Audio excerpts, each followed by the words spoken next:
जाति न पूछो साधु की, पूछ लीजिए ज्ञान। मोल करो तलवार का, पड़ा रहन दो म्यान। तो अर्थ समझे, जाति न पूछो साधु की, यानी कि कोई भी जाति का हो साधु, उसकी जाति क्यों पूछनी है हमें। पूछ लीजिए ज्ञान, यानी ज्ञान पूछना है हमें। मोल करो तलवार का, यानी कि तलवार का मोल होता है, तलवार का मोल करो। पड़ा रहन दो म्यान, तो म्यान जो खोल होता है उसके अंदर रखते हैं, वही तलवार का म्यान होता है। तो म्यान को हमें क्यों पूछना है, हमें तो मोल तलवार का करना है, इसलिए तलवार का मोल करो, पड़ा रहन दो म्यान। तो म्यान को हमें नहीं पूछना, तो इसीलिए सज्जन पुरुष की जाति नहीं पूछनी चाहिए, उसके ज्ञान को समझना चाहिए। जैसे कि तलवार का मूल्य होता है, म्यान का नहीं। धीरे धीरे रे मना, धीरे सब कुछ होए। माली सींचे सो घड़ा, ऋतु आए फल होए।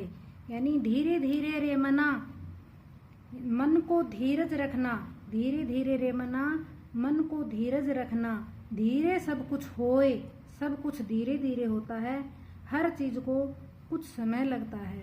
माली सींचे सो घड़ा, यानी माली 100 घड़ा सींच कर पानी देता है फल को, तब भी मौसम का इंतजार होता ही है, तभी मौसम में फल लगते हैं।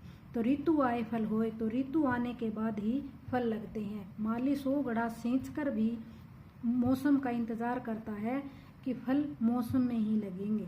इसलिए कबीरदास जी कहते हैं कि मन को धैर्य रखो, क्योंकि हर चीज के को कुछ समय लगता है। जैसे माली 100 घड़ा पानी देकर भी फल पाने के लिए मौसम का इंतजार करता है, वैसे ही हमें भी धीरज रखनी चाहिए और सही समय आने पर हमें फल मिल जाएगा। एक और दुआ है, पोथी पढ़ी पढ़ी जग मुआ, पंडित भया न कोई। 2.5 अक्षर प्रेम का, पढ़े सो पंडित होए। तो अर्थ तो यह है, ये निकला कैसे, ऐसे देखेंगे। तो पोथी पढ़ी पढ़ी जग मुआ, यानी कि पोथी बड़ी बड़ी किताबें पढ़ी पढ़ी पढ़ पढ़ कर, जग मुआ जग मर गया। यानी बड़ी बड़ी किताबें पढ़कर जग मर गया, जगत संसार मर गया। पंडित भया न कोई, पंडित भया यानी कि पंडित कोई नहीं हुआ, पंडित कोई नहीं हुआ। 2.5 अक्षर प्रेम का, यानी कि 2.5 अक्षर प्रेम के जितने की प्रेम होता है प्यार, 2.5 अक्षर प्रेम के जितना की आस्था त्याग, ये त्याग देता है। जैसे मानो मोह लोभ को छोड़ देता है, प्यार और दया की भावना करता है, सच्चाई सच्चा ज्ञानी वही सच्चा ज्ञानी होता है। पंडित होए, पढ़े सो पंडित होए। तो 2.5 अक्षर प्रेम के जैसे कि ये प्रेम और दया जो मन में होगा वही पंडित कहलाएगा।